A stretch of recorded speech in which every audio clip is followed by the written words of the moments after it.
Thank you for tuning in to the Afternoon Pint.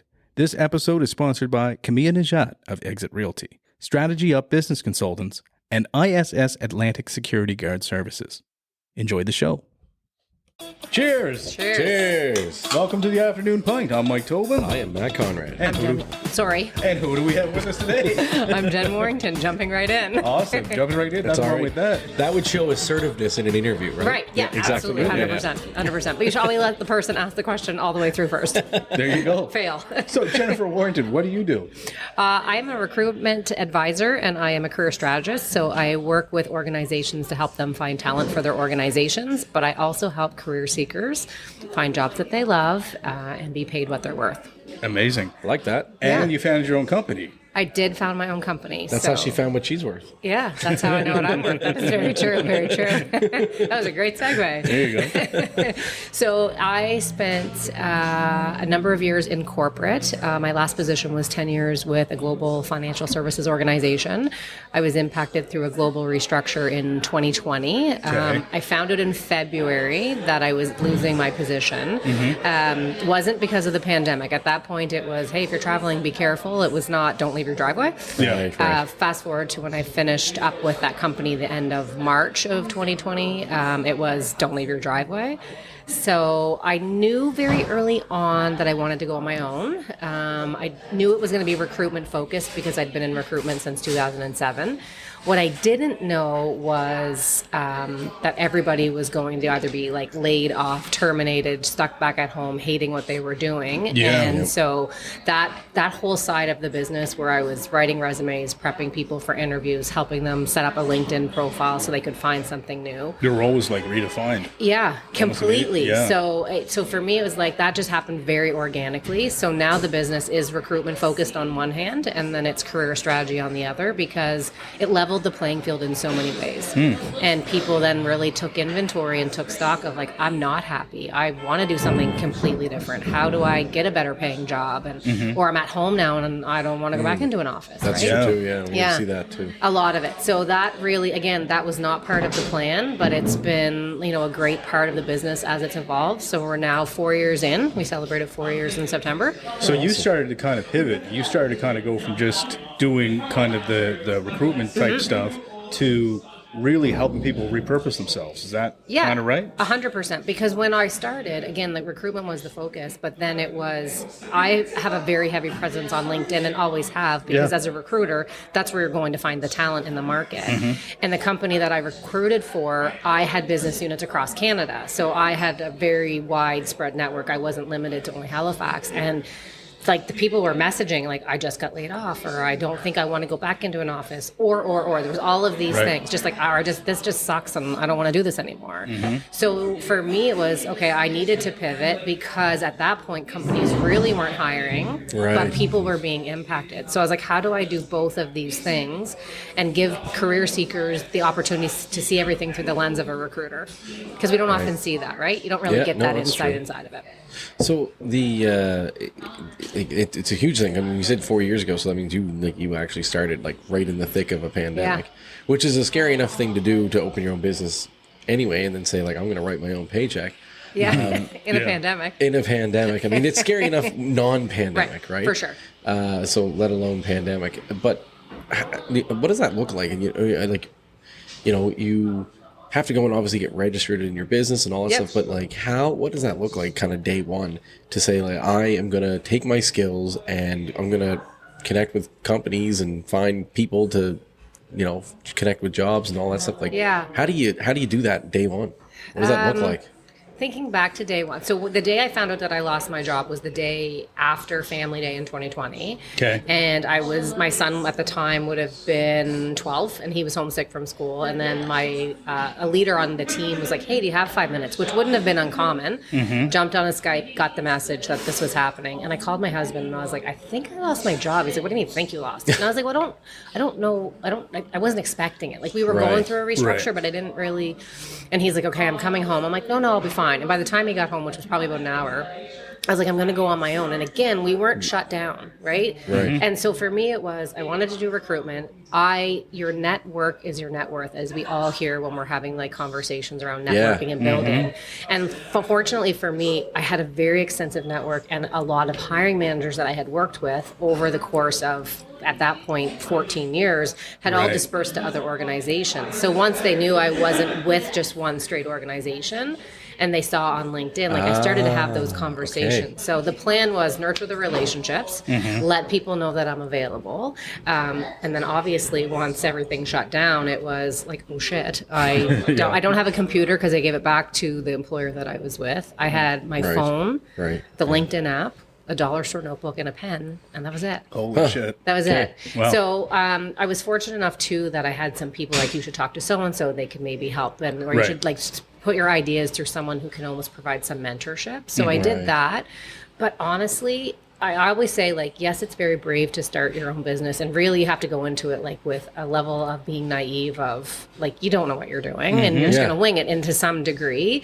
But for me, it was very much like I didn't have a plan B. I knew I didn't want to go back to work for someone else, because you say like, we need a stable job. Well, like you give someone 10 years and then here's a 6-month severance, see you later. Like that's not stable. Same thing happened to so many people. Right. And again, before the pandemic, I didn't really see how often that was happening. So for me, it was like, how do I just go and like make it happen and figure it out for myself and lean on some of the right people that could provide some direction. So again, like you got to set up your business number, and you need to like make sure you've got your HST and all of those things. But I don't know, I got really defiant of like, you're not going to do this to me again. Right. And at the same time, it is brave, like I was saying, but had they not pushed me, right? Like if they had not said, here you go. Yeah. I was very content. And like, I loved the work I was doing. I loved the team I was on. I had work-life balance. Like I could work from home. I could leave early if I needed to. So I had that before it was really a thing.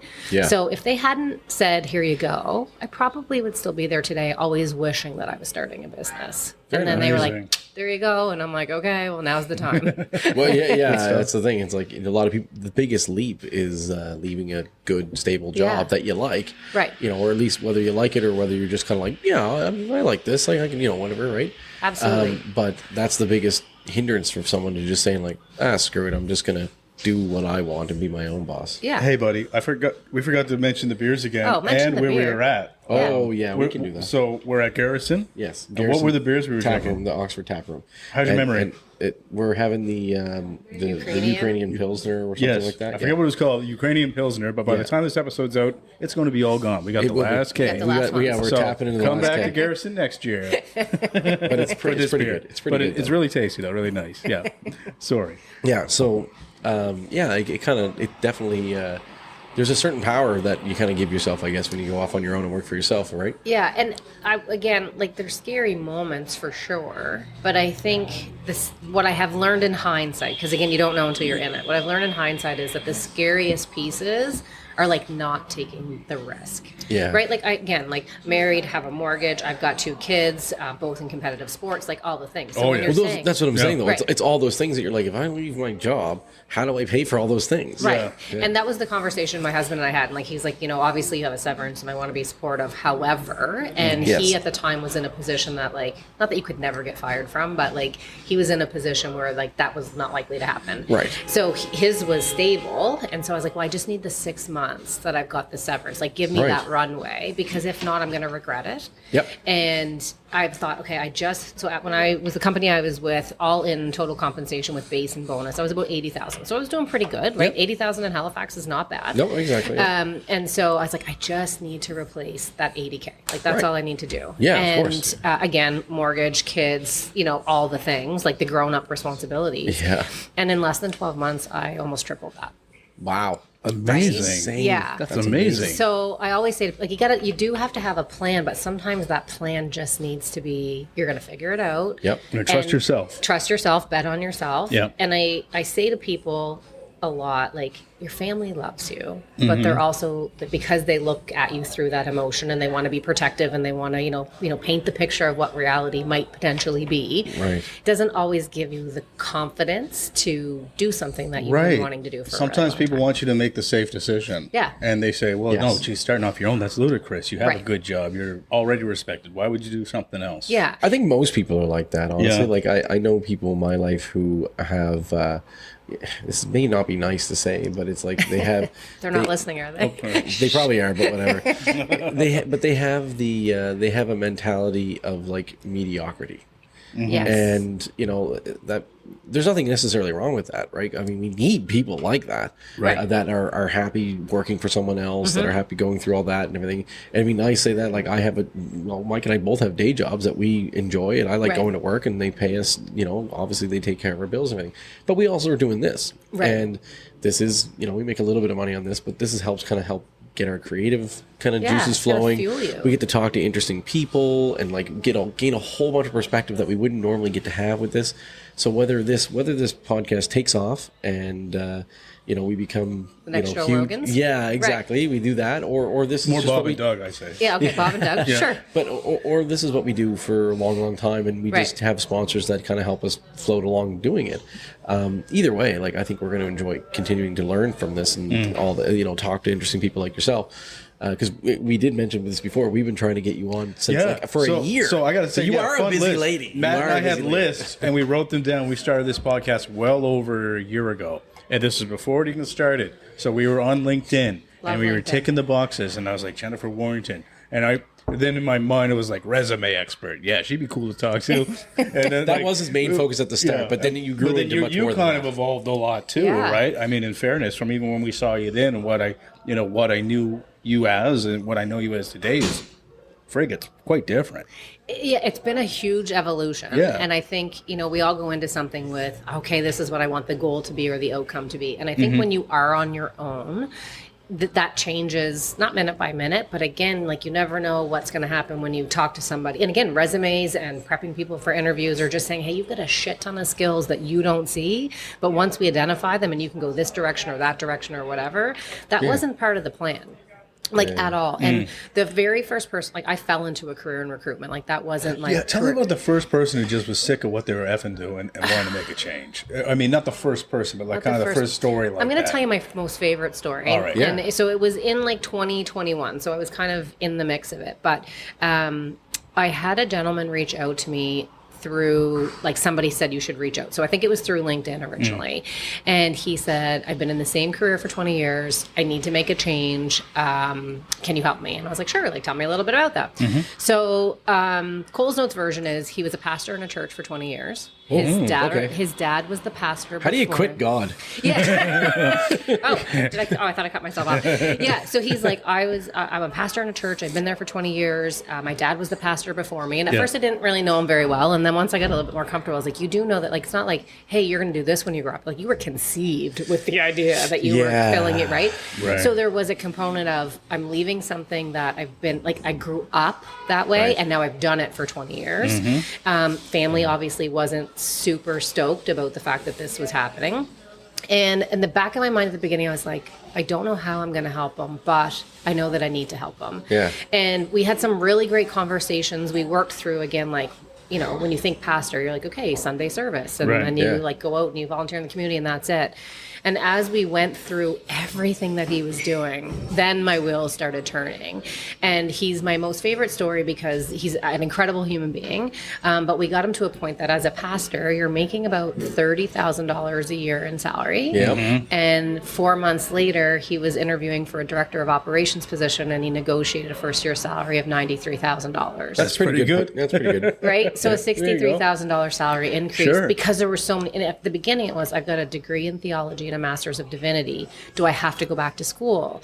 And I was like, I actually really don't know. But let's try to figure that out, right? So but there's skill sets in that, though, right? Tons. Like, right? Like, if anyone's a pastor and they're, like, you know, a leader in whatever it may be, they're a leader of their community. Yes. You're still networking. You're still developing relationships. You're building strong relationships. Yeah. So, I mean, those are all transferable skills. Yes. Right? But people don't see that, right? So it literally was, he had operations background, financial management. Right, yeah. He, like, global missions that they were doing and bringing together people and, like, teams, communication skills. Like, as we uncovered it, and then again, totally oblivious at the forefront or not knowing, I didn't know the depth. And so what that is, the reason why it's my favorite story is because, the direction that he went in, that's huge change. The salary, I mean, 3 times your base salary, like that's amazing, great, right? Like that's life changing. But also a change in whole purpose and 100%, direction and everything, right? And so that's my most favorite story because of the fact that he wasn't happy. He wasn't feeling fulfilled. He didn't feel he had his purpose. He didn't want to let down his family, which majority of people, so I'm 49. And so when I'm talking to people between, I'm going to say the ages of like 35 to 55, and I ask them like, why did you pick the career that you picked? My mother was, so now I am. My father was, so now I am. Or my parents had really crappy jobs, and they were like, you're going to do this because this is good. Now, I got to ask you about the pastor, though. Is he a ladies' man now at the clubs all night partying? Or is that, he stayed like several he stayed level-headed. He has an amazing family. He got the high-paying job. He just is like, I'm going to stick here with my family, and it has 2 beautiful young children. And cool. You don't know, right? And you're following. What I find when people aren't happy, it's because they're not doing what it is that they want to do, and they're listening to the outside noise. And so as a mom now, so my son is 16, my daughter's 10, but my son, again, we're like grade 11, we've got to be thinking about what's next, and he doesn't really know. And I'm like, that's okay. You don't need to know. But it's still, again, people are okay with mediocrity. So then it's like, well, if you don't go to university or you don't do that, and I'm not knocking education on any level whatsoever. If you want to be a doctor. I was going to ask you about this. Funny when it is. So I'm a big fan of it in the sense of if you clearly know you want to be doctor, lawyer, accountant, 100%. Surgeon, whatever that professional is, then you need that, of course. Right? Yeah. But not everybody's going to do that the same way. Not everyone's going to start a business. And I don't think, like, again, my story is a little bit different. Like, I have high school. I don't have university. I see the value in it now that I wouldn't have appreciated it back when I was 21 or 25 or even maybe in my early 30s. Like now, it would be a totally different conversation. But I think depending on where you want to go and what you want to do, you have to stop listening to the outside noise. And it's really hard because we lean on our family. And our families don't always have high risk tolerance, which is okay. True. No, that's very true. Right? But at the end of the day, knowing that on the other side of figuring out that plan and making sure that you're confident in the skills you have, like you can, like, again, the pastor is now a director of operations for a beauty supply company. Awesome. Where's the correlation? But he had all of the skills. And he's been there for like over 2.5 years. Amazing. Right? That's an awesome story. Yeah, that's my favorite one. No, that is a really good story. And I think people, when you were talking about, like, it is what it is, like people follow what their parents do and all that stuff and not really kind of going out and branching out of it. If in the case this isn't something, because I'm a big proponent of this, is the insurance industry. That's what we're in. And I am actually a pretty big proponent of it. I only have my high school, and honestly, like, I have a pretty good paying job that I've done pretty well at. And I've been in the insurance industry for 13 years. Okay. And honestly, it's done well for me. And I wish I knew about it sooner. Yeah. If I was 18 years old and, I didn't go to university because I honestly was just like, I don't know what I want to do. And I don't want to spend thousands upon thousands of tens of thousands of dollars to go and try to figure it out. Yeah. But I wish I knew at the time, because it cost $1,200 to take a course to get licensed. Yeah. And I'll tell you right now, people who are starting in the insurance industry now are making $50,000 like year one. Okay. So it's one of those things that's like, and it's almost foolproof.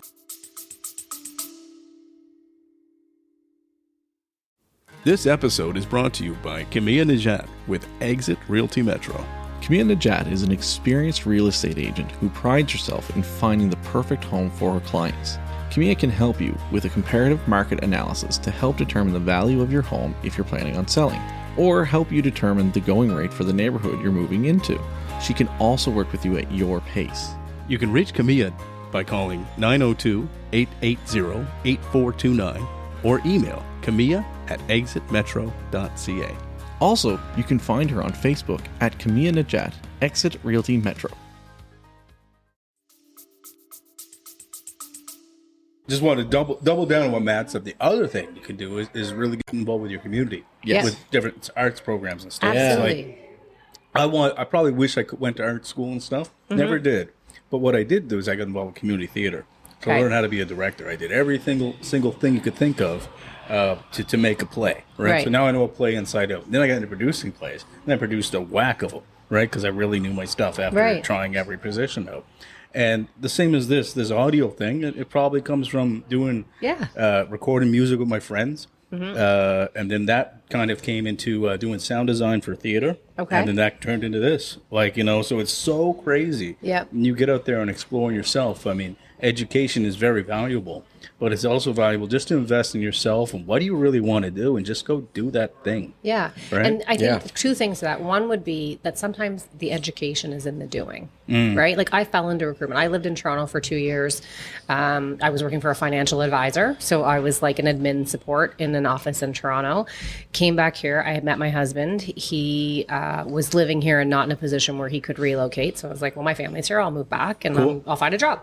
And so I fell into recruitment. Like my background was in HR. My background was sales, but recruitment is sales, right? Because I'm selling you on the service and I'm selling you on the candidate, selling the candidate on the opportunity and all the things. Yeah. Question for you about that though is like you were saying you have your high school, you don't have your post-secondary. Like correct. How like, and you were probably going to just about answer it, but like how do you get someone to hire you in an HR recruitment role, because they always seem to be looking for people who have a degree in HR, right? Absolutely. So what I'm going to say, and this is probably like maybe a little disruptive inside the industry, but I don't believe that recruitment fits under the HR umbrella.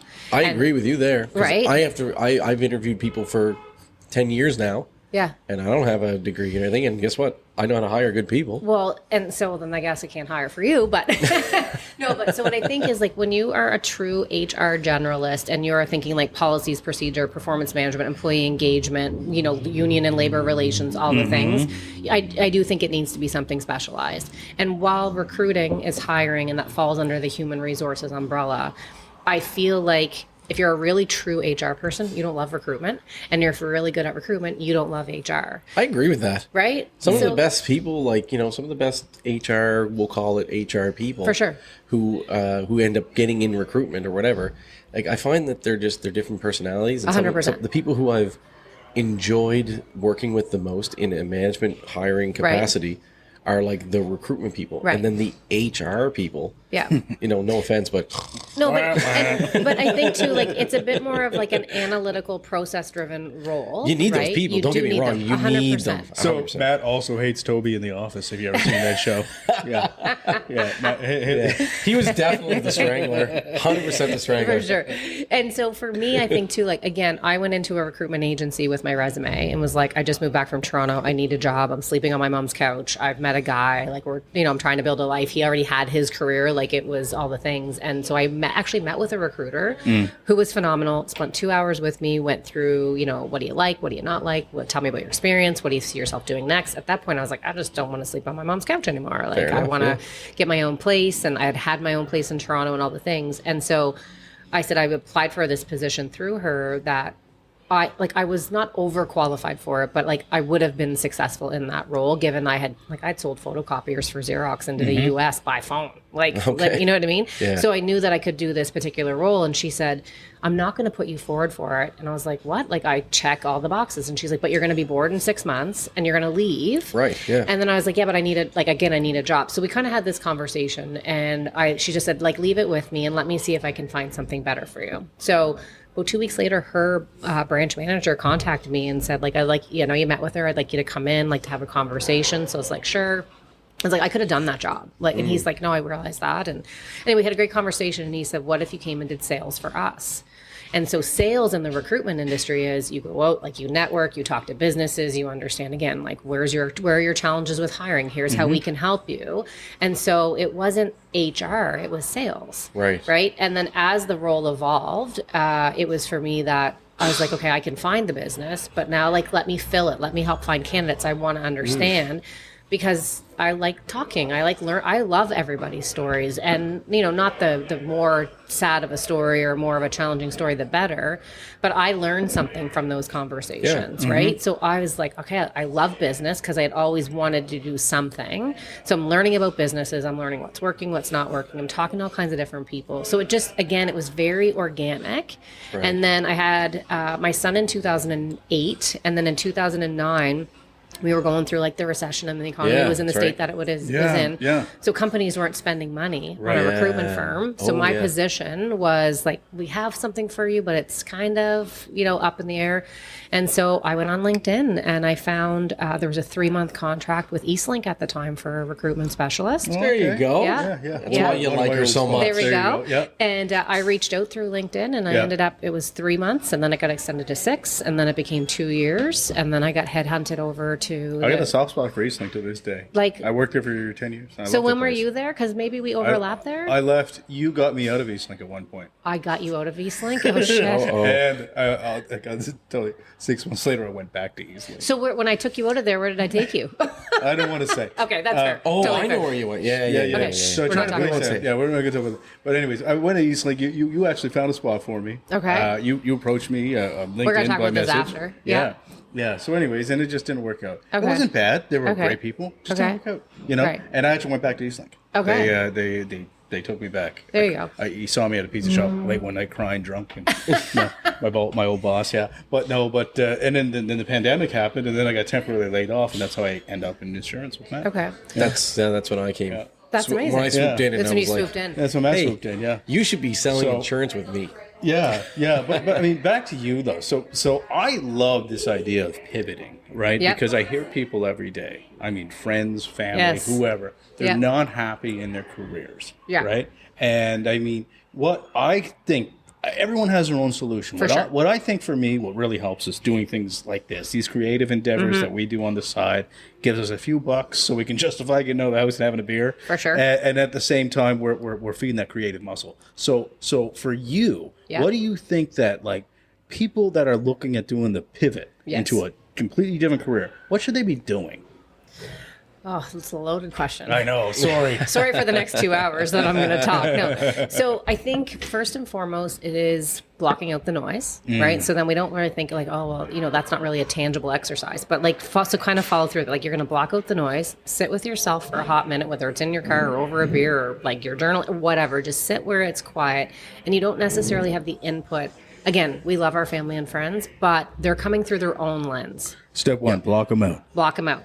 Step 2, get quiet with yourself and be like, okay, what's really important to me? That's number 2. Number 3 is you have to take inventory of the skills you have, right? Okay, and not the copy and paste of your job description on your resume. Like, what have you done? Because again, we all do more than our job description, right? Yeah, that's true. We are all in a society where do more with less. Right? Like that's just the reality. So take inventory of what do you like? What do you not like? What have been your responsibilities? Have you been on special projects? Like were you pulled into a different business unit and you're like, oh, that was actually really interesting. I think I might want to do that. Yeah. So take the inventory and then start to go like, I definitely don't like this. I don't want to do that. And like narrow that down to go, okay, how do I amplify these skills that I have? And I can guarantee that 80% of the skills you have, you don't recognize as skills. So let's just marinate on that for a second. Sure. Yeah. So boiling it down. Yeah. That is a beautiful way to say it. So like you just said, like take all the skills that you have, that you are proud of, that you stand on, right, and really focus on them. And how can I amplify those skills of the shit I actually like doing? And make some money out of it. Do you know what? And that also what a great way to say it. It is. Thank you, Jen. And that was awesome. It honestly, you had this like light bulb go off in my head. I mean, me too. Seriously, I got excited. Yeah, that was do you know cool. what I'd like to do? Okay, let's do it. A round 2, because we don't want to go too long on this. But a round 2, we should record a session of her doing that with us. Yes. Yeah. Wouldn't that be cool? Yeah. I was going to say, I'll put my career strategist hat on. And again, I can talk we have another show we're looking at starting up that we'll talk to you about maybe after. Totally. 100%. Yeah, so, I'm in. But anyways, so now we've boiled it down. We found our skills. we've kind of sharpened the sword. Or Yeah. You're getting some clarity and hopefully some confidence. clarity Like, and man, some I crushed that confidence. project, or Yeah, like that hiring that manager in another department like gave really great feedback when I helped with whatever, and it can be small. Okay, can I ask you a B question out of that? A what question? A B question of that? Oh, yeah. Side So B. what happens Yeah. when you meet someone Yeah. and they're delusional in their accomplishments? Oh, that's a great How question. do you deal with that? How do I deal with that? How or do you should- pop someone's ego? But This is so, more of like- a fun question. Okay, so Yeah. here's the question I need to clarify. Is it how do I deal with it, or how should it be dealt with in general? How do you deal with it? Yeah, you. So career strategist Jen would be very much of like, okay, like tell me what you're working with. And Yeah. then I would, again, I've been doing this for a long time. So I would ask some questions to kind of like poke some holes, bring it down. Yeah. I think I don't have that very often, but I think I would literally be like, that's not going to work. And the reason why it's not going to work is, and again, I'd be able to back it up based on how the entirety of the conversation went. But really, most people don't see their value. Yeah. They don't. They don't know what they're good at. They don't know that, again, like what comes very naturally for us is all something different. So you assume, like if you're really great with tech, you would assume everybody is really great with tech, right? And that's why I said when we were, right? Like if you're like talking about, what are we going to talk about? Some people would be, okay, I need like everything ahead of time. I need to know, like you can wing it with me. If you said to me, hey, we're at an event and the keynote didn't show up, can you go on there? I can figure it out, but that doesn't mean everyone else can. You know what? Right. That's a really good point. And my wife actually reminds me of that often, because sometimes we'll be talking about things and I'll be like, no, this is like super easy. It's da da da da da. not. And she'd be like, yes, you, Matt Conrad. And she does the whole wave of the hands at me. That's a Matt wife thing. Conrad Yeah. understands this, but Right. she's like, most people don't, or what, or like, you know, not everyone will, or Right. whatever, right? You like this, so Right. therefore. So it's And, usually yeah. a lack of confidence. Yeah. And so like even for example, I had the opportunity to go on CTV Morning Live on Women's Day and talk about like pay gaps for women and how women can find careers they love and all of these things. And after my husband was like I watched it and he's like, you are so good. Like you didn't stutter, you did whatever. He's like, I'd be sweating and whatever. And I'm like, really? And then it was like, okay, Jen, you tell this to people. Like the stuff that comes naturally to all of us. Right. That's the stuff we really want to amplify. Right. But most people don't have the confidence and they don't sit with themselves long enough to figure out what those things are. And then finding that team around you. If you're working Yeah. independent like you are now, Yeah. running your business, you're like, what do I kind of suck at? Yeah. You know, that's a good I know what I skill to suck be at. critical at too. And I'm good at realizing Yeah. that as well. I'm like, oh, I'm not so good at that. If you can have self-awareness, Yeah. and again, I think it's a skill you need to hone, right? Yeah. But I think if you have self-awareness, I think you're unstoppable. yeah.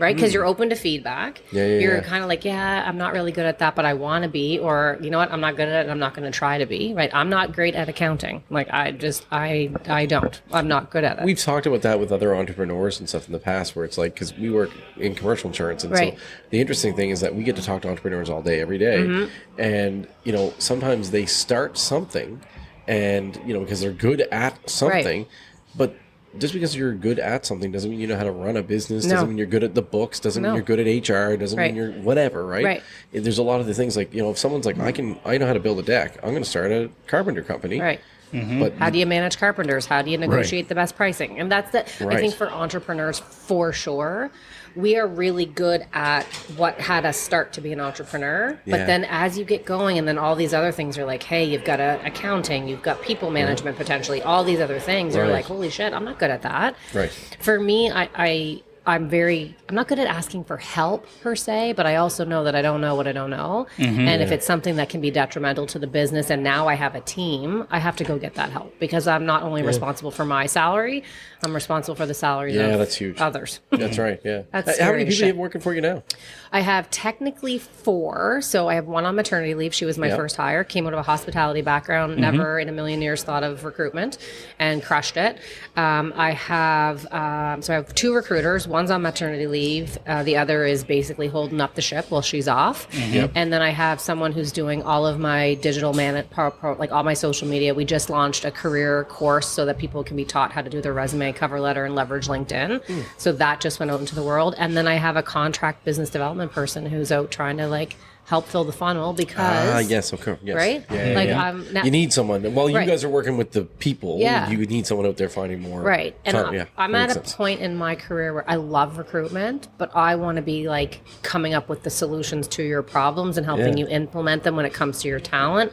versus, okay, I got to go to this event and then I got to follow up with you and I got to meet with you so you'll give me business, and then try to develop and grow and lead a team so they can be successful. Again, those were not my buckets. My bucket was like, I'm going to hire you a great person and you're going to love the work that we've done, not all the other components that I'm now responsible for. And I'm like, I'm not really good at some of this stuff. Yeah, but it's smart how you're building a good team around you to figure all that stuff out. And nobody has a background in recruitment. Yeah. Nobody has a background in HR. And it's hard to let go and let somebody else do things too, my man, God. isn't it? Like ask Matt. Like I'm terrible at sometimes. I'm like, oh no, I'll do the video, man. Or whatever. Yeah. And we're like that back and forth all the time.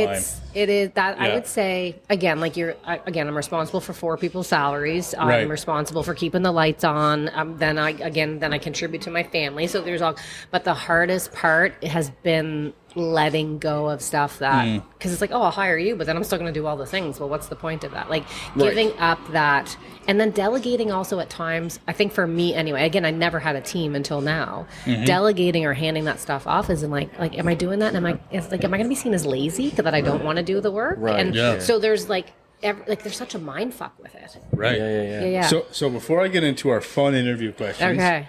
A couple things. So you go ahead. You got something? Well, put up your finger. We're keeping going, aren't we? Well, if someone was like, "Hey, I'm looking," like, do they pay you, or do you get paid by the person who hires them? Like, those are things that people might want to know. Like, if I was like, I would love to meet with Jen, I don't know if I have $1,000 to pay her to find me a job. Like, explain that a little bit. Okay, so there's 2 differences to that. So one, on the recruitment side, where the organization comes to us and says, go hire us a salesperson, I'm an admin person, I'm whatever, they're paying us the fee to go and find that person. Right. So if I come to you on LinkedIn, I'm like, I got a great opportunity for you. You're not paying me to put you through that process. That's right. Okay, so that's separate. When you get to the career strategy piece, that is you making the investment. One of the things that we have done, and I'm super proud about it, I think of all the things we've done, this is my most favorite thing, is we created basically a digital program that will allow you to basically go through it. And everything I do with you, if we worked on one-on-one in a self-paced, directed kind of learning management system, you get videos, templates, like we do the inventory, we walk you through all that. So you can teach yourself with me still holding the hand at a fraction of the price, because I've run out of bandwidth in terms of the people that I can work with, right? And the one thing that I get super pumped So up, you just launched this? We launched it Monday. Amazing. Oh, wow. Literally just launched. Congratulations. Yeah, we launched it Monday. Thank you. So it's called Career Accelerator, and it walks you through, like, again, how do you take inventory? How do you figure out what are you good at? What are you not good at? How do you write your resume? Because resumes suck, right? 95% of resumes are crap. Cover letters are not good, and people aren't maximizing LinkedIn. So we're teaching it. Do you think cover letters are still good or not? I think it depends on the position. So if I'm looking at like an admin role, a sales role, something not entry level, but if I'm looking at something where I have a volume of candidates to go through, I'm not reading your cover letter. I don't read cover letters. Right. And I don't love them because I think you have to, like, if your resume gives me enough that makes me want to call you, the conversation is going to tell me more than a cover letter can. I couldn't agree more. But the hiring process is broken on both the employer side and the candidate side, and the career seeker side. So from that perspective, it's like, well, we always did cover letters, right? We always did them, so we're going to still do them. They do have a place if you are going into more of a mid to level manager and above, or a specialized position. I do think that they hold a tremendous amount of value, for sure. But personally, like, if I was making predictions, like, this is my Gary V moment, like, in 10 years, Gary V. I love Gary V. So do I. Love him. See, Tobin? You're wrong. Oh, he doesn't like him. I just say no. Different episode. Stay focused. No. But if I was making, like, my bold ass 10-year prediction, is that we will only apply for jobs through LinkedIn, through recruiters, and it will be that your LinkedIn profile is your virtual resume, and you won't necessarily need the other one. I mean, it's 10 years away, maybe longer. That is my prediction. Because again, like, I'm going to share this one. Like, my son in grade, I'm going to say 9, so he would have been 14, came home and he's like, oh, like, they gave us a resume template at school. And I was like, oh, can I see it? And I was like, what in the sweet Christmas is this? I'm like, we're not using this. And he's like, what do you mean? I'm like, buddy, this is not a good resume template. And they're telling you, like, this is a class where they're teaching you. I'm like, let me message the teacher and see if I can come in and do it. He's like, no, you're not coming in to talk about it. But again, if that's the foundational tool you get in grade 10 and you hang on to that forever, then fast forward to 10 years or whatever, like the resume templates I see now, or the resumes that people are sending, man, like they're garbage and they're not highlighting who you are. That's why I can't talk to everybody. But when I do, I'm like, you would be good at this. You need to go here. Like that's again, the superpower inside of that. Yeah. Which is what we teach in the course, is how do you elevate all of that about you and then go out there and crush it, and you'll have confidence and clarity, and then you interview well, and then you negotiate the higher end of the salary range. Might not be $63,000 like the pastor, but guaranteed it's going to be over 10. 100%. Wow. Like it. All right, you had something. No, not really. I was going to jump into our questions here. Oh, okay. Sure. But first, I just want to say again, Warrington Group. Check Jennifer Warrington out on LinkedIn. We'll say this again, and all of her following stuff will be in the episode description. But for fun here, Jennifer, this was just. You're the only person that calls me Jennifer. Oh, I'll call you Jen from now on. That's okay, though. Whatever you prefer. Yeah, I'm easy. Okay, so these are formal. 10 questions here. Okay. And you just answer them however you want. You tell me if it's a garbage interview question. Now, this is an interview question that you ask the interviewee person. Right. Okay, so I'm going to an interview, you're my interviewer, and you're going to ask me a question. That's right. And I'm saying, hey, you shouldn't ask that. I'm the interviewer. You're the interviewer. Okay, and I'm telling you if this question is crap. You're going to say if it's good or garbage. Okay. And do you want context behind it or just good or garbage? Hell yeah, context. Take your time. Yeah. Oh, geez. And then I'll pass these back and forth to you. Okay. Okay. What is your current salary?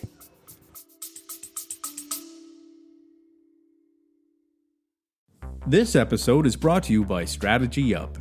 Strategy Up is a business consulting firm led by Mark Zerka, who has over 20 years' experience in building commercial strategies that will up your game, organize your teams, increase your productivity, and grow your business. Whether you're a construction company looking to grow your revenue or a busy restaurant owner just trying to keep the doors open, Strategy Up can help. Strategy Up's boutique-style consultations will help you improve business process across nearly any industry. Being a successful entrepreneur does not mean you have to be an expert in everything. Strategy Up specializes in building a relationship with you. Once pain points in the business are realized, Strategy Up will introduce process and technology that will power up your game to the next level. A successful business requires investment. Your next step towards growth starts now. Email info@mystrategyup.com for a free business discovery call. Up your game with Strategy Up.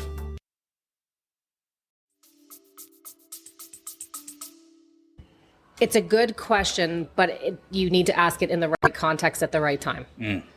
Not out of the gate. Okay. Because I want to know. So you want to know, what level are you looking for? Yeah, you want salary expectations. What's your ballpark? Right. And I always say, what are your salary requirements? Right. Keeping in mind, now this is a coaching moment, but I would say, keep in mind where you are currently and give me a range of about 10K. Because we're all trying to go at least 10 or above, right? I would argue that it's not worth leaving a job unless it's over 10K kind of thing. 10K or higher. Yeah, I agree. Yeah. So I would just say, unless you hate the job. Yeah. And it's a toxic environment and all the things. Yeah. But if you like your job and you're just trying to see if you can upgrade, it's not worth going to learn something new at a new company for less 100%. Than 10K. And if you are if you're interviewing me, say in person or virtually, but I came through your HR department or a recruiter like myself was placing you there, I should already have the answer to that question so that you don't have to ask it. Because again, when we talk about money, people get weird. Yeah. Right? Yeah. Don't tell them how much you make. Don't share how much you paid for this. Never show your salary. That's crap in 2024. Love it. Love that answer. Yeah. All right, so we got a little bit of chicken scratch on this one, but so why are you looking to leave your current job, or why did you leave your last job? So I think it's a good question. I think we need some context around it. The advice I would or the context I would place around that question is, if you are the person that has to answer that question, never speak negative about your current or former employer ever. Hard stop. Everybody knows somebody. Everybody can find that information. So I want context as to why did you leave? If it was lacking growth opportunity, or if it was, and if it's a really bad culture and you had a crappy manager, you can just say the organization was not really aligned to my values. That's the way. That's a nice way of saying it sucked. It sucked. But if you come in and you tell me it sucked and you give me 5 stories, you've shot yourself in the foot. You're out. Yeah, that makes sense. You're done. Okay, good question or bad. How did you choose your previous field of work or study? I wouldn't ask it at all. No? It's irrelevant. Garbage. Yeah. Have you ever been arrested? Oh yeah, you can't ask that in an interview. You're not allowed to ask anything around background checks show that anyway. Like the background checks will show it, hopefully. But again, if you've been charged with something and then not found criminally guilty, it doesn't show up. Yeah, right? That's true. So there's something different there. But you can't ask that in an interview. You can't ask women if they are looking to have a family. If they like, you're not allowed to ask, and never politics, like ever. I don't think anyone should talk politics unless you're in the political space. But that's for a different episode, I'm sure. You know what? Funny you say that. I promoted somebody who worked for me. I promoted them while they were openly known, like told everyone that they were pregnant. Okay. And I got flack for that. From who? Other employees. Because they were like, well, she was internal, maybe you should right? disclaim it as not your current employer. Not in current employer. Okay, not in current employer. Not in current employer, but I got a little flack because they were like, we know that they're not going to be here for a year and you're giving them this job. And I was But it was a promotion internal? Yeah. Yeah, no, that's fine. Well, I think they were also the best person for the job. Yeah, and I think we need to get back to that. It's also illegal. Yeah, right, because it's a discrimination thing. And right, wrong, or indifferent, that's the world we live in. Everything is seen as discriminatory or whatever, that whole bucket of things. But you can't ask that in an interview. Yeah. Jen Warrington, yes. How do you deal with pressure or stressful situations? Yes, that's a great question. Okay, I want you to answer it for me. How I would answer it? Okay, so, He's wondering, deep down. How do you answer it? So, what was the question again? How do you deal with pressure or stressful situations? I want you to answer it first and then tell me why it's a good question. Answer for yourself, though. We'll get what's your answer? Yeah, so for me, in a current day situation, how do I deal with pressure or stress? I would seek out my mentor and ask for guidance and direction. I'd probably try to I try to sit with myself so that I don't react and act like a fool and say something I'm going to regret because that's happened inside of that. But I think when it's being asked as an interview question, especially in a context of a professional setting, I want to know, are you someone that, you're going to fly off the handle and freak out? Do you need a moment? Because if you need a moment to retreat to yourself, you don't need two people standing at your cubicle or your desk or at the door saying what's wrong? How do we help? I want to understand so that I can support you the best way that when you're handling those things. Right. But people don't articulate that very well as an answer. It's a hard question. Yeah, I don't deal with pressure or stress. Everything's fine. I'll just work through it. No, let's be honest, right? The authenticity. Again, don't drop F-bombs in an interview, but the authenticity is extremely important. That's what I'm doing wrong. Yeah, it's the F-bombs. What if I actually don't get stressed out? Because I am kind of a robot that way. But there are a lot of people that are super laid back and the things that would bother you wouldn't bother them. But I think what a potential employer is trying to understand is work is crazy. There's a lot of stressful situations, a lot of changes that can happen. Are you going to be able to communicate effectively? Yep. Are you going to be able to come up with potential solutions and problem solve? Do you have a critical thinking skill? Again, all transferables. Right. Or are you going to be a volatile head case to the team? Right. And that's not going to come out in an interview. So that's kind of a transparency question. Yeah, the transferable skill is so important. But again, I think you would have to really coach someone through how to answer that. And identify, because if you say, I'm a strong communicator, I'm going to communicate, and then you can't pull a sentence together, or your tone and delivery is crap, that's going to come out in an interview, and then you're going to, again, shoot yourself in the foot. Cool. Why should I hire you? Stupid question. It's a stupid question. Please stop asking it right now.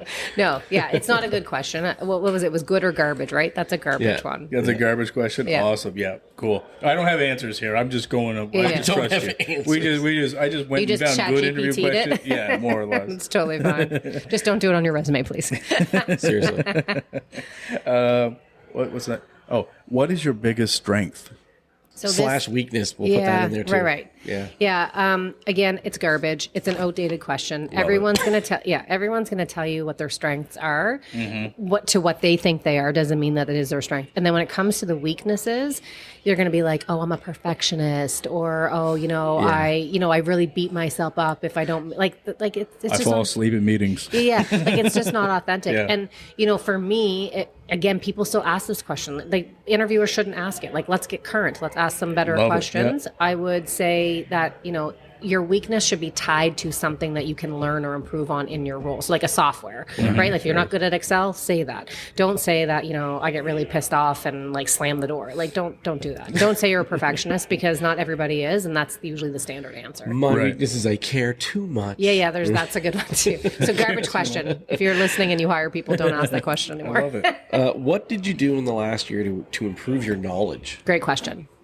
I think we want to know that people are taking their own personal development seriously. I think that we live in a world now where that is readily available, whether that's podcasts or the internet, or they've got mentorship. And usually organizations now, like the larger organizations, they provide those opportunities for personal and professional development. And I want to know that you care enough about yourself that you'll invest in yourself. That's fair. Yeah. Like that. And one more Jen Warrington plug. You have a podcast. I do have a podcast. I'm going to have to bring you guys on and we'll hang out. Yeah, that'd be Absolutely. awesome. Yeah, So that tell would me a be little fun. bit about that real quick before we go to the next question. Okay. So what's that about? So it's the Career Fuel podcast, and essentially what I'm doing is there are episodes where I'm giving you like the insights through the brain of a recruiter, and I'm telling you about your resume or your LinkedIn or how to interview and all the things that I'm just trying to not gatekeep on what recruiters and hiring managers kind of know from a knowledge perspective. And then I'm either talking to individuals who have really cool career stories or individuals that I've worked with and I've coached them through the process to where they've landed from You a get the perspective. pastor on the show, or do you have him on He's there? coming on. We're Okay. recording Ah, there you soon. go, Yeah. man. Take me when that Yeah, one's yeah, on. yeah. We're recording that one. But I had so the very first person that we had on from a perspective of the coolest story, her name is Jen Harper. She is Okay. the founder of Cheekbone Beauty. Okay. And she spoke at the Wonder Woman event here in June. And I didn't know who she was. I knew nothing about skincare, makeup, any of the things. And Kate on my team was with me, and she's like, "Oh my God, like you have to." And I was like, "Okay." Anyway, her story was incredible. And I left that event. I went to Sephora and bought out everything that Cheekbone Beauty that they had there. And then I like slid into the DMs on Instagram and was like, "Your talk was really inspiring. Like I had no idea, but wow. And would you be a guest on my podcast?" And she said yes. Brilliant. Love But it. she was an account manager. Like she was in sales selling fish. Wow. Okay. Yeah, Okay? that's different. So I'm selling fish Yep. to restaurants and like pubs and large organizations, cool, like right, yeah. just like commercial account manager for fish sales. Yeah.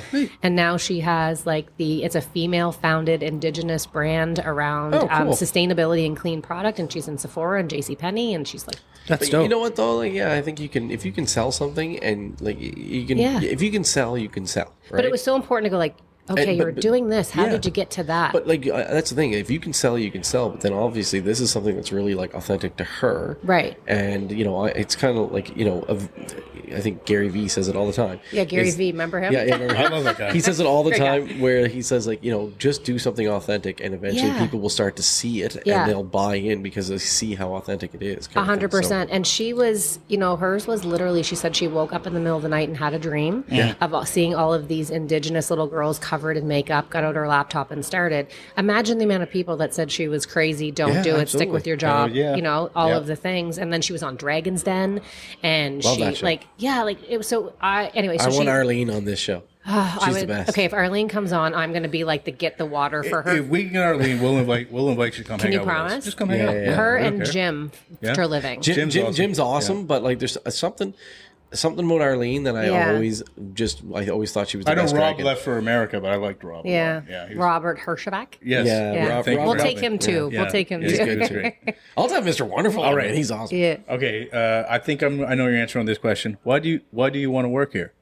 What do you think the answer is? Because I need a fucking job. Yeah. But do you think it's a good question or a garbage question? Oh, I think it's a bad question. Yeah, it's a bad question. Yeah. Yeah. I mean, that's the same thing when you look at a resume. I'm like, don't put an objective statement on your resume. The objective of submitting a resume is to get the job. I want, right? So yeah, don't ask that. Like, I think like, what are your career aspirations? Where do you want to go? Like in kind of like your next step, right? Oh, Matt hasn't seen these questions before. Nah. He's laughing What's at the this next one. one? I'm laughing at this question. So you know what? I'm going to say beforehand that this question could be a good question depending Okay. on where you're applying. Good Okay. I think it's a good question. I think it's a good question. Do you believe in ghosts? Okay, so do you know what literally just popped into my head right now? Have you guys seen on social media it's the Ellen DeGeneres show, and she's talking to Kevin Hart, and she was like, "What do you think of ghost hunters?" And he's like, "What? Like, what are we talking about right now?" And it goes in this whole thing. He's like, "That's like actually a thing." That's what popped into my mind. Okay. I think you'd only ask that if you, Are applying to be a ghost hunter? yeah, or if you're working somewhere like haunted. Sure. But you know what? So I frequent the restaurant in Bedford called Resto. Mm-hmm. Used to be the cellar. They're amazing. Like best staff, like everything. I love Resto, and it's haunted. Yeah. and like super haunted. And so when they actually interview people, they will show them the pictures from when like the actual ghost hunters from Creepy Canada came on and like can prove it. And they're like, if you are afraid of ghosts, you probably can't work here. So great question for them to ask, but not one that I would be suggesting you answer. That's a great one though. Jen, do you believe in ghosts? I do. You do? 100%. Yeah, cool. Yeah. Awesome. I go to Resto and I'm like, hey, is she here? And the light starts swinging. We asked that question to Tim Houston as well. Okay, what did he say? He also believes in ghosts. Okay. Yeah, so a lot of ghost believers in the Maritimes. So there we go. I mean, I think we have a really rich history of that. I think That's true. You need a ghost hunter on here next. We already had it. We did a paranormal investigation at the Halifax Club. We went and did like a ghost hunt with the paranormal. They stuck Who's the me. paranormal person? It was two of them, Soul Amy Seekers. and Tanya. Yeah. And they stuck me blindfolded and headgear on in the tunnels underneath the building. I don't think I'd want. Were you blindfolded? You said. Yeah. Yeah, I don't know that I would do that. I'm a not ghost believer. Oh my god! Just And for he the doesn't record. like Gary V. Like I think you're out. I'm just a realist, but pragmatic, I guess. Okay. But anyways, no. But we went on the ghost hunt, and then we had these little like kind of they look like the Ghostbuster units, right? You know, like they go and they scan. They have like the infrared. You see all the shit.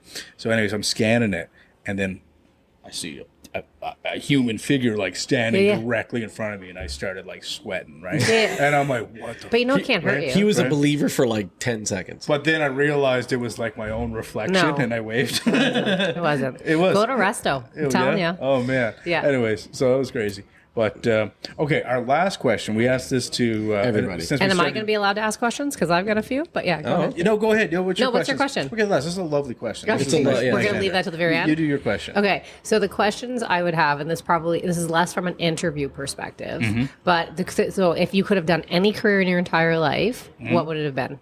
Oh, wow. Are you asking me? I want you to go first. Any career in my entire life, what would it be? Yeah, like remember the question, like if money and resources were not an issue, what would you be doing? Yeah, it's a tough one because I think I've put that behind me. But what was it back then? It was politician. Really? I ran 4 years ago, and since I was 14 years old, I wanted to run politics. Yeah. Okay. Yeah, I've always been really community oriented. Okay. And I feel that I'm a pretty. I always tell people I'm not a good salesperson, but I'm a really good networker. Okay. Do you feel like you could impact change in the community? Heavily. I sit on lots of boards now. Like I'm vice chair of one board. I am the chair of a trust now. Okay. And there's a third one that I just stepped away from. Okay. So yeah, I'm on a couple different boards. Okay. And so I try to do that impact as much as I can. That's amazing. But I just thought maybe I could get paid for it. So yeah. But I didn't win. Obviously, 4 years ago, I lost by 2%. Ah, well, let's do it again. Yeah, I don't know about that. Okay. I think it'd be a tough career to be in today. You're not wrong there. Yeah. That being, 50% of the people hate you and stuff like that, right? Yeah. But for me, I think what changed was not winning does impact it, whether because you don't want to be that guy who does it all the time, like constantly attempts it. But it's so it's tough. Yeah. And it's tough, like, because I'm very politically, like scientifically strategizing, all very politically. Okay. And to not win kind of is like, oh man, maybe I'm not as good as I thought I was. You are as good as you think you are. You're probably better, but that can be intimidating to others, whether they're in the party or they're out, or in and that's jobs or whatever. That's not just politics, because I don't want to trash on that because I don't know enough about it to really even have an opinion. But you are good enough, and it could have just been that. Again, somewhere or someone, it's mostly that people are intimidated by us, especially in positions like that. Yeah, there's a part. I had a long chat with my cousin who's like one of my better friends, right? And he kind of said, like, I was talking to him about it, whether I was humming and hawing and whether I do it again. And honestly, like, his words haunt me a little bit where he's like, you know what, man? They had their chance. They did have their chance. And I'm kind of like, yeah, you know what? Maybe they did. And maybe the community did. And they had their chance to have me for a long time. Yeah. And maybe they lost it. And maybe they did. And maybe it's ready for you around a corner in a different season. Or maybe you should just get back into it. Who knows? Stop your moping. Get back I'm not moping. No, it was 4 years ago, right? Yeah, so maybe it's just a different season. He's gonna do it. He's gonna do it. He's gonna do it again. Politics, 100%. Okay. 100%. And what about you over here, big guy? For me, I think this is. I'm a simple man. I like doing what I'm doing right now. I love doing. I like when I was a kid. I wanted to do radio. Okay. And I wanted to have a radio voice. And I wanted to get into rap. Okay, I be don't a know about rapper. that. No, he was good. Really? Seriously. That might be a harder sell. But No, I'm telling you, he's good. And I've always just been obsessed with the idea of production and entertainment. Okay, who's the best rapper to ever live, living or dead? Go. Living or dead. For me right now, Kendrick Lamar probably one of my number one. Okay. I think he's. I mean, I love Jay-Z. I'm afraid to call out some rappers these days because I just don't want to get like, they might be in trouble by the time this episode comes out after Diddy. After Diddy gets busted. They probably are. Yeah. So, but I don't know. I just So I don't know. There's a lot of things I want to do. I thought you were a Biggie guy. I thought that was your ride or die. Notorious B.I.G., but I think Kendrick Lamar is. I don't know enough of his stuff. I'd have to ask represents my son, the past, present, and future for hip hop, and that's a really unique superpower as a rapper. For me, lyrically, it's Tupac and Eminem. Oh, I love both. Like, so, yeah. You can't say nothing wrong about either. Yeah. Okay, so you were going to be either on radio or a rapper. Yeah, so I'm kind of doing the radio thing now. Yeah. And I mean, and I've tried direct and plays, and I think I want to continue to try to get into directing and producing, and I'm going to keep working towards it. Yeah. Or maybe like some sort of producer in the sense of bringing people to Nova Scotia. I got lots of ideas. Okay, well, let's do them. Let's turn them into money-making ideas. Yeah, I just got to try to make money at it so my girlfriend doesn't leave me, right? She won't leave you. Yeah, okay. She hasn't left yet. I mean, I don't know. But usually, like, we're in it for the long haul for the most part. Yeah. So we'll get there. But thanks. Yeah. So what's our last question? Well, I got to ask you now this one question because you asked us. Oh. So what did young Jennifer or present day Jennifer? What's the dream job that got away? So they're so similar that it's gonna that's a joke. I was either gonna be a criminal defense lawyer or criminal prosecutor. I wanted to be a lawyer. Okay, nice. Right?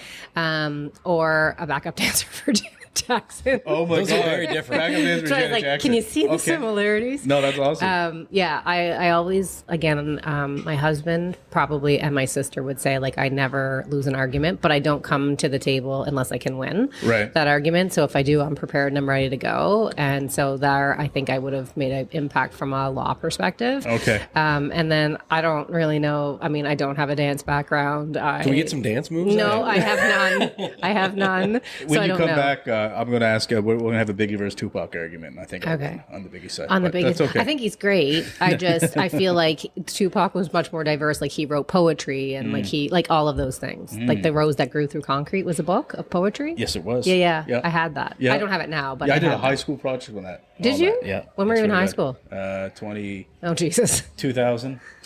Yeah, I was like 93. Yeah. Yeah. Right Yeah. Man, okay. So last question. The question. And then you got somebody else. We have another gentleman coming up next year. Yeah. So the last question is: what's one thing you think more people? Okay. Do I need to read the question? I think I wrote this drunk. What's one more thing you could do that could make the world a better place? Well, what's one thing you could do, or that everybody could do to make the world better? Yeah, you is the general. I really messed This is that the general question me. Okay, so I'm just going to take your piece of paper. Yeah, don't even read that. I wrote it wrong. What's one thing you think more people could do to make the world a better place? I got it all. This is not an interview question. No, this is just fun. for This Jen. is general. This is just Jen. Yeah. So I just think people need to be kinder, and I think people need to give themselves grace, and I think that there's just so much happening in our world that is absolutely batshit crazy. And again, I don't know enough of the things to have opinions on them because I choose to not allow the negativity in because I feel like it's a lot. But I think we're too impatient. We move too quickly. We expect too much from others without doing it ourselves sometimes or giving it of ourselves. So I think if you can be kind and give yourself grace, like kind to yourself, you'll be kind to others. And I think just be really grateful for the fact that you're here. Like, I know it's not great, and I know that there's, again, a million problems that need to be solved. But you have today, and you have tomorrow. You do, and, the one thing I have found, as I've gone through this evolution and this journey over the last 4 years is that at the end of the day, if, your family is, proud of you and what you're doing, they might not agree with it, but again, they'll get to a point where they're like, okay, yay you, and if you have your family and you have your health, why are you being angry about all the things that we're angry about? And you can't, if you can't solve the problems, just try to contribute some part to the solution. Kindness and grace. I love that. Be the change So you want to cheers see on in the that. world. Okay. Yeah. Jennifer, it was a pleasure meeting you. I hope we do this again. Thank in you, the new Michael. Year. It was a pleasure to be here. Cheers.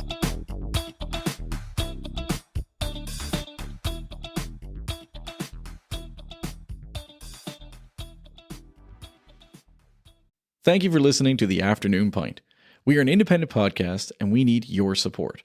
Please take a moment to hit that like, follow, and share button. Email us if you have an idea or suggestion for the show. Please send your feedback. We'd love to hear from you.